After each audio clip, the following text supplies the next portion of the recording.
Obrigada por receber-me aqui. Eu estou com a Aline Ambrosio. Agora vou contar um pouquinho dela, mas agradeço você a oportunidade de estar aqui, de acompanhar nosso trabalho e bem-vindo para mais um Viagem Interior. A gente está aqui pronta para despegar com você e agora hoje vai ser acompanhado da Aline Ambrosio. Pegando a mão, ela vai levar nós no seu viagem interior. Para como que ela de bailarina chegou a ginecologista. Então, estão prontos? Vamos segurar o cinto. 3, 2, 1 e começar. Obrigada, Aline. Eu que te agradeço. Muito bom estar aqui com você. É isso. Então, a Aline ela trabalha em um dos melhores hospitais do Brasil, é o Hospital Einstein. Ela é ginecologista, trabalha na parte... Você me corrige se o português está errado, tá? Tá perfeito. Ela trabalha na parte de sexualidade da mulher, com uma especialização que fez isso, entre outros estudos. Mas eu gostaria que ela falara de como que foi seu viagem e como que esse trabalho interior te trouxe ao trabalho que você entrega hoje para o mundo. Porque eu acho que essa é a grande sacada. Quando a gente se conhece, a gente consegue entregar o melhor de nós para as outras pessoas. E é isso que eu quero convidar você a compartilhar conosco. Ok. Então, nos primórdios da minha existência, eu me via bailarina. Nossa, é demais. Então, eu fui atrás de estudar, aprender alemão, consegui uma bolsa para ir estudar em Stuttgart. Tava tudo certo para eu ir embora. Eu era bailarina profissional nessa época. Fazia dos 11 anos de idade até os 18, eu dançava em média de 6 a 8 horas por dia. Meu Deus. Né? Só que no ano que estava tudo pronto para eu ir embora, eu tive uma lesão nos 2 joelhos e fui obrigada a parar de dançar. E eu tive um insight. Como a minha família toda já praticava, né, o espiritualismo, então nós éramos praticantes já de meditação, a gente já acreditava numa existência muito maior do que além do que a gente enxerga e toca, né? Isso. Eu sempre tive esse meu lado intuitivo muito aguçado e eu tive um impulso de prestar medicina. Olha isso, nunca tinha pensado isso antes. Nunca tinha pensado em ser médica. Olha, assim, e o legal quando agora escutando isso, a arte, a dança traz essa comunicação com o mundo. Exatamente. De um lugar muito individual, não é? Sim. E aí por isso eu trabalhei essa conexão com você, de você falar isso.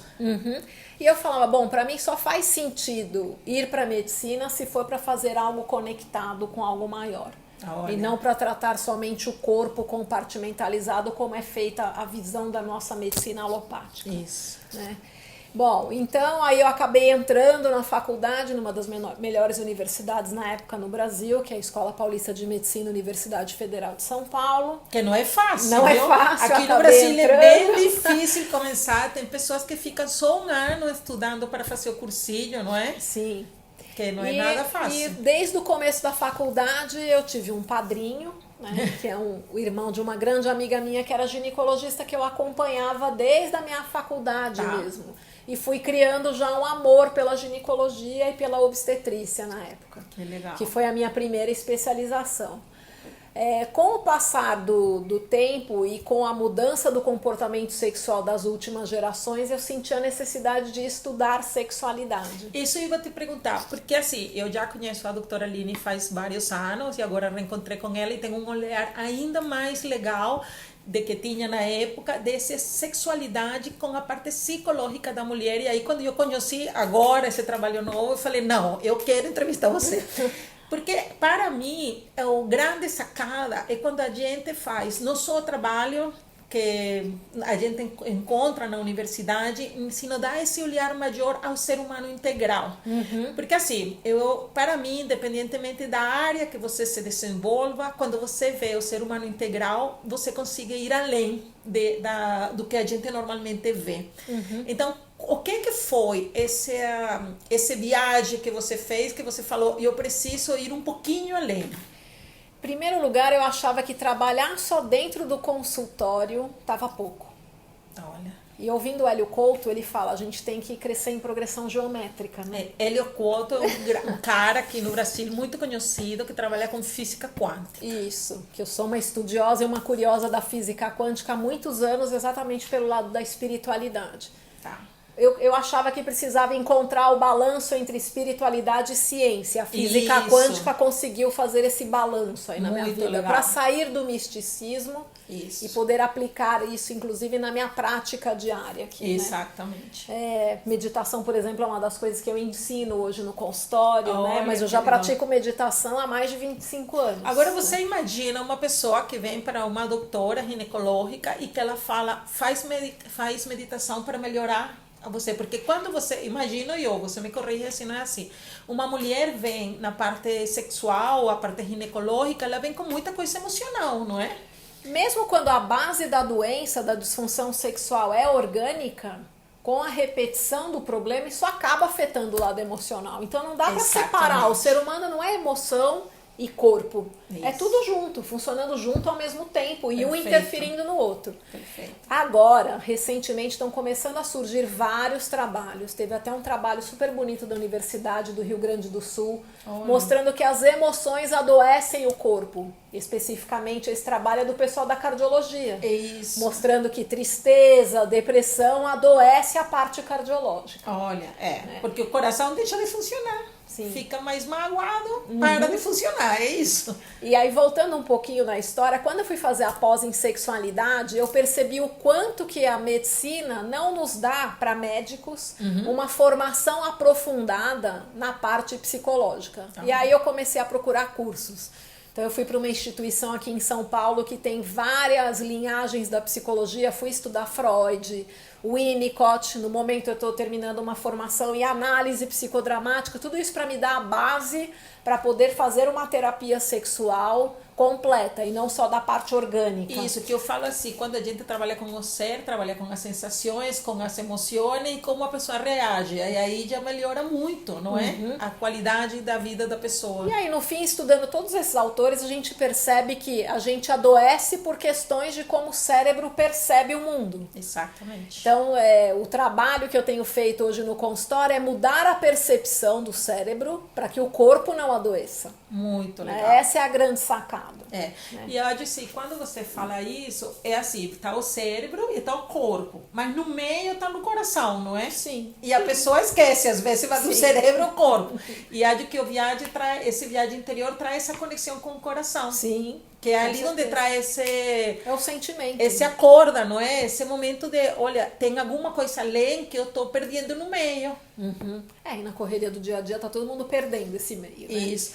E eu queria te perguntar, na hora que você começou esse viagem seu e você falou, olha, tá parado este viagem, eu preciso dar um upgrade para decolar de novo, que é esse olhar novo que você está contando, hoje que já você tem esse olhar um pouco mais amplo, o que mudou no consultório? Ai, eu acho que mudou muito. As pacientes até comentam, que falam, nossa, doutora Aline, a gente vem aqui para fazer uma consulta ginecológica e sai daqui parecendo que fez uma sessão de psicoterapia. Ok. Mudou muito o olhar, porque dá para você prevenir ou até ajudar a melhorar as doenças físicas se você mudar esse olhar emocional da vida. Isso. Né? E não precisa se manifestar a doença, você consegue trabalhar antes dela se manifestar. Sim. Eu fiz um levantamento, que até pouco tempo atrás eu trabalhava bastante com mastologia, eu fiz um levantamento das pacientes que tiveram câncer de mama, pelo histórico, que eu tenho essas anotações, quase todas daria quase que prever que poderiam desenvolver uma doença da mama só pela percepção. Olha. Em relação a alguma situação traumática, emocional ou algo pesado no dia a dia emocionalmente para essa mulher. Dava para já ver que essa mulher ia fazer. Dava, exatamente. Que interessante. Então, se você estuda as emoções e entende o funcionamento do cérebro, dá para fazer muita prevenção de doença. Nossa, que isso seja faz ela uma grande psicológica diferença. ou até doença física mesmo. Olha, e me conta um pouco dessa... Quando você está nesse viagem que já está vendo tudo, aí eu vejo os livros que você escreveu. Me conta como foi que você falou, olha, eu preciso ir para lugares novos, de novo. Então, quando eu comecei a estudar Freud, que foi o meu primeiro mergulho, a minha primeira viagem dentro da esfera emocional, foi um ano extremamente impactante. Eu nunca vou me esquecer de uma aula que a professora lá no SEDES olhou para mim e falou, Aline, você tá bem? E eu olhei para ela e falei, não, eu não tô bem, mas eu não vou fazer terapia em grupo. Tô chocada aqui o que Eu tô vendo. mal com a minha função mãe, que acabou sendo impactada o meu lado mãe, que eu percebi que se eu soubesse de todas essas teorias e de como o cérebro vai se constituindo emocionalmente, o quanto isso poderia ter sido mais leve desenvolver o meu papel materno. Olha, que interessante. E aí, nesse dia, eu tive um insight de novo. E você que trabalha com mulheres, não é? E nesse dia eu tive um insight. Eu fui para tratar problemas nas mulheres e acabei montando uma orientação para os pais de como educar filhos. Olha. E aí a vida vai trazendo as pessoas que vão te ajudando, né, nesse Isso. papel. Então eu montei uma eu chamo de brincadeira de escola de pais, aonde eu dou uma palestra para os casais nos pré-natais, explicando como vai se constituindo o psiquismo do ser humano desde o intraútero até o final da adolescência. É muito legal. Eu aproveitei e comprei esse livro e ela vai te levando por ciclo o que vai influenciando e o que você vai poder falar nessa época para que a menina consiga assimilar e ter uma sexualidade saudável. Exatamente. E Muito não só legal. em questões da sexualidade, porque a hora que você consegue criar um ser humano que vai ter mais autonomia lá na frente, Isso. que vai ter um poder de ponderação, né, de pesar Isso. risco-benefício de suas escolhas, você faz com que seu filho evite entrar numa fria, começar a usar drogas, etc. Isso, E por ser aí um, vai, não é um só ser sexualidade. independente, mas seguro, não é? Exatamente. E aí, num belo dia, eu tô aqui atendendo uma paciente, a mãe dela, que é psicopedagoga, é orientadora educacional de uma escola aqui da região, falou: Aline, você tem uma abordagem tão psicológica na consulta, você parece psicóloga e não médica. Né? Eu falei, não, é que eu sou sexóloga, então por isso que eu faço essa abordagem um pouco mais profunda Que legal. do paciente. E aí ela me convidou, porque o projeto inicial é dela e de uma colega. É da Sandra Garcia de Oliveira e da Beatriz Pucci, o livro. Então, como falar de sexo para os filhos. Isso. Tá bom? O assunto deve vir de casa, como conversar sobre sexo com os nossos filhos. Muito interessante, de verdade. Então, por isso que eu falei, eu tinha uma vontade de fazer um livro que ajudasse os pais a conversar sobre esse assunto que às vezes ainda é tão cheio de tabu, ainda no século XXI. Você acredita que eu moro livro atualmente no Panamá? No Panamá está proibido a educação sexual nas escolas. Está proibido. É um desserviço, né? E aí, e o promédio é 40, cada 40 minutos uma menina sai grávida. E é uma sociedade muito pequena comparada com o Brasil. Então, essa estadística eu vou conferir de todas maneiras no comentário, porque eu acabei agora participando de uma jornada para ajudar essa consciência. Não lembro de cor, não estou segura que de cor esse valor está certo, mas vou colocar no comentário, mas é alarmante e não tem educação. Não tem educação sexual nas escolas. Mas mesmo aqui que é teoricamente obrigatório ter educação sexual, obviamente com conteúdos apropriados para cada faixa etária, também não é feita de uma maneira tão adequada. A abordagem que você tem é muito mais boa. protegido para o intelecto e a parte emocional da pessoa, porque às vezes a informação é dada, mas não é protegido o impacto que isso tem, não é? Exatamente. Então, o que eu tenho visto aqui no seu trabalho, você faz de cuidar dessa pessoa e como ela vai desenvolver a vida sexual, porque qualquer coisa que você fale na época afeta, não é? Sim. Até a forma como você conversa com uma criança. Se você pega uma criança de 3, 4 anos que está às vezes fazendo a masturbação, vendo televisão, vendo desenho animado. Isso. O jeito que você aborda essa criança vai interferir. As primeiras experiências sexuais vão interferir. Vai interferir. Porque o cérebro ele faz depois todas as associações por similaridade. Isso, que ficou registrado ali. Ficou registrado. Nossa, então, interessante. a percepção do que é sexo para uma pessoa, se ela teve um abuso emocional ou até físico lá atrás, ou se a primeira relação dela não foi bacana, tudo isso está gravado. E às vezes poderia ser muito menor o impacto se ele for tratado mais saudavelmente. Sim.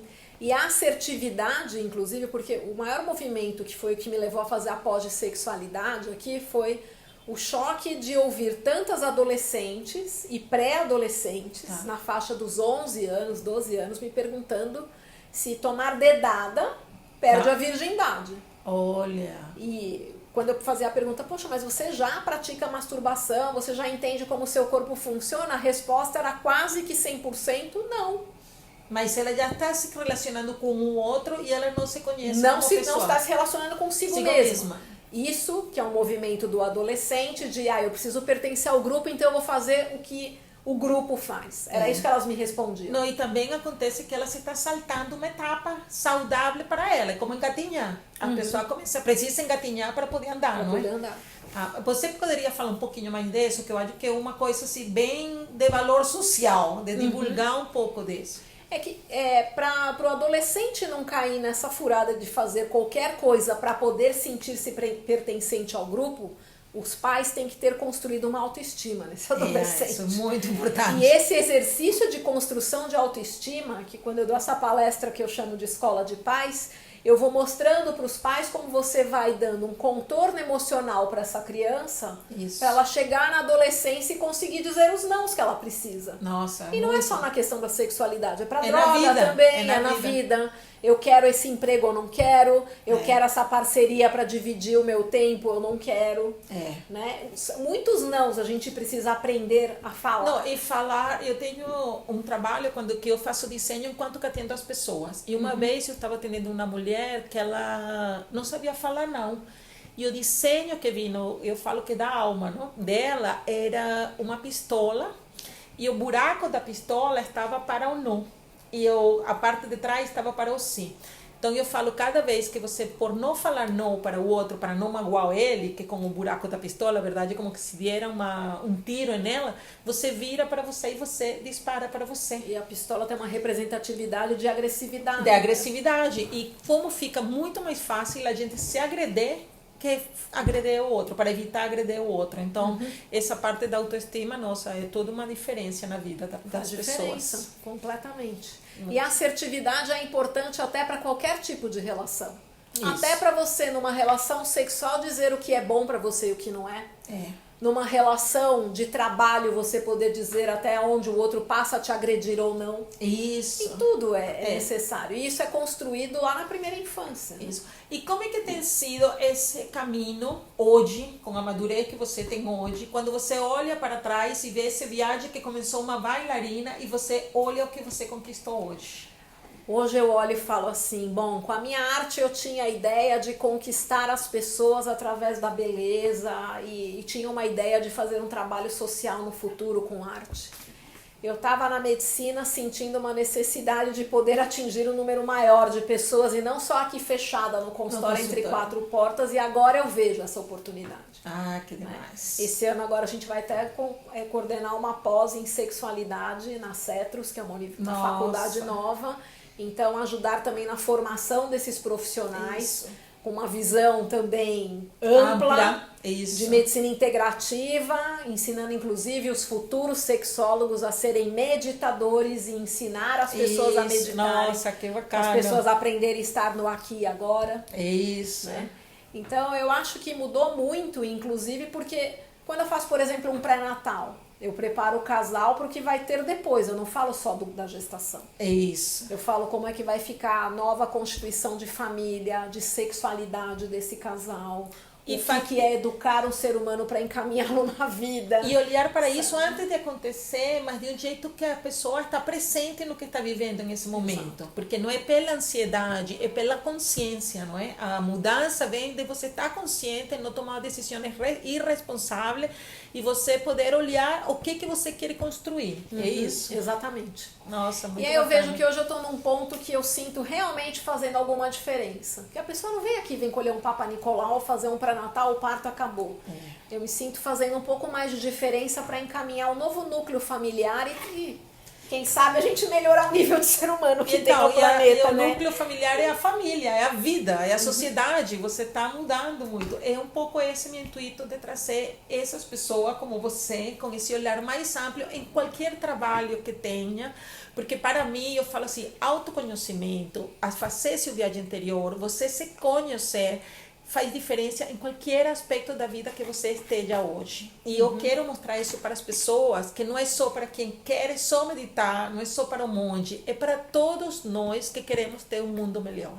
Sem meditação é muito difícil manter um nível de saúde física, mental, espiritual e emocional. E empatia. As pessoas precisam desacelerar um pouquinho hoje para ter um mínimo de equilíbrio. Isso, trazer a pausa é a grande sacada. Senão a gente é engolido, né? Pelo mundo hoje. Isso mesmo. Quando a gente faz pausa, eu acho que a gente engole a ansiedade da gente e consiga observar o mundo e não entra no remolino, não é? Exatamente. Muito obrigada. Muito legal.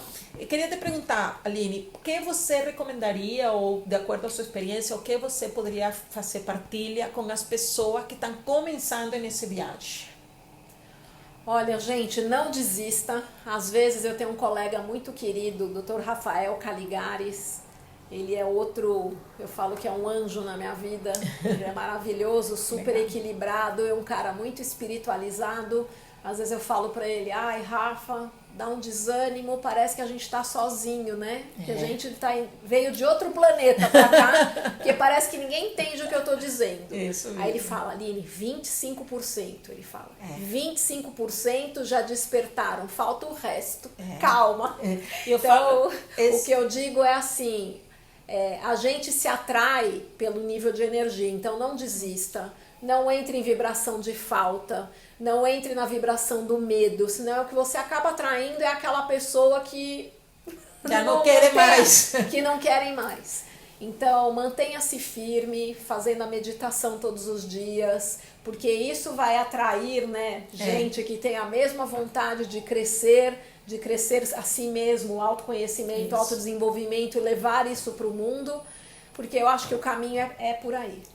E eu sempre falo para as pessoas, completando um pouco isso, o caminho do autoconhecimento é um caminho muito solitário, mas é que a gente precisa de silêncio para poder se escutar. Sim. Então, quando você não se escuta, você fica replicando o que os outros fazem e te afasta da sua verdade. Afasta da essência. Da essência de cada um. E cada um tem uma coisa maravilhosa para trazer no mundo. Então, é bom esse silêncio para a gente se escutar, não é? Sim, com certeza. E o que foi, assim, a melhor conselho que deram na sua carreira, que você falou assim, eu vou por ali, eu vou para esse roteiro?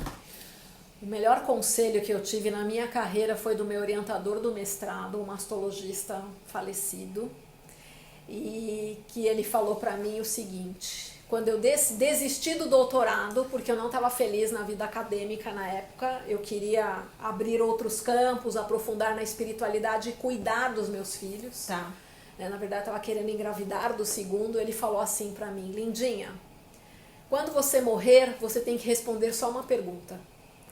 Quando você estiver lá no céu, na nuvem, onde quer que a gente vá, né, que a gente não sabe de verdade, mas para onde quer que a gente vá, você tem que responder uma pergunta. Eu fiz na vida o que eu achava importante eu fazer, ou eu fiz na vida o que os outros esperavam que eu deveria fazer? Olha isso. E eu com doutorado na mão, escrito, só faltava defender, eu olhei para ele, dei na mão dele o doutorado e falei, eu tô indo embora. Porque não é isso daqui que tá me preenchendo a alma, eu vou fazer o que eu acho que eu preciso fazer. Nossa, que coragem. Foi a coisa mais certa que eu fiz na minha vida, foi ter desistido daquele doutorado na época.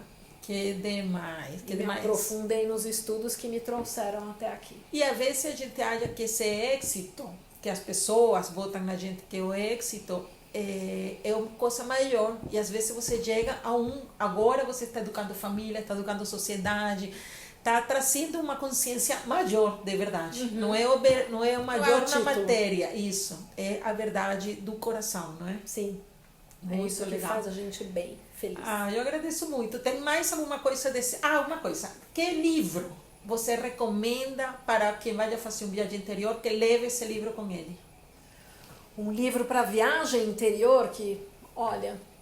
um livro que me despertou, até porque na época eu era residente em ginecologia, era um livro do Brian Weiss. Tá, e o nome qual que ele é um psiquiatra americano que chama-se Muitas Vidas, Muitos Mestres. Olha, que bonito. Onde ele era um cara... Ele era ateu. Tá. E atendendo os pacientes dele, fazendo hipnose, os pacientes começaram a fazer viagens para vidas passadas. Olha, aí ele começou a contar. E ele contar. começou a se aprofundar um pouco mais na questão da espiritualidade, não tratando mais a psiquiatria como uma doença puramente química do cérebro, mas como algo que pode ser transgeracional, né, que as constelações familiares hoje falam bastante. E também questões de adoecimento por questões de vidas passadas. Perfeito. Então esse é um livro que às vezes faz a gente despertar que a gente não está aqui E não é só isso que a gente enxerga e toca que existe. Eu falo que a gente vê muito pouco do todo que tem para ver. Exatamente, muito lindo isso. Isso.